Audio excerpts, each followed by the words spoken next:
એ તુલખેડા ગામમાં ગઈકાલે ઘટના બની કે જેમાં એક મહિલાનો રોડ મહિલાનું મૃત્યુ થયું.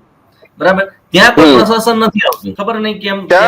અને સાહેબ આગળ પણ એક બનાવ બનેલો, આ જે કાલે બનાવ જે બન્યો છે એના પહેલા આગળ પણ એક બનાવ બન્યો, ત્યારે પણ મહિલાનું મૃત્યુ થયેલું. આગળ પણ એક ઘટના બની ગઈ છે અને એવી ઘટના તો અઢળક બને છે, પણ ત્યાં નેટવર્ક થી લઈને બધા જે ઇસ્યુ છે એ ઇસ્યુના કારણે ત્યાં લોકો સુધી જાણ પણ નહીં થતી.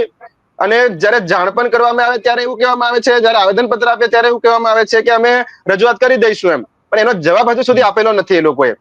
આખું તંત્ર એવો રાખ્યો છે કે ભાઈ ડસ્ટબિન કદાચ એક વર્ષે આ લોકો તેનું પેપર પેલું કાગળ વેચતા હશે ને પસ્તી વાળાને, તો એને તો 1000-2000 રૂપિયાની પસ્તી ખાલી આવેદન પત્રોની થતી હશે.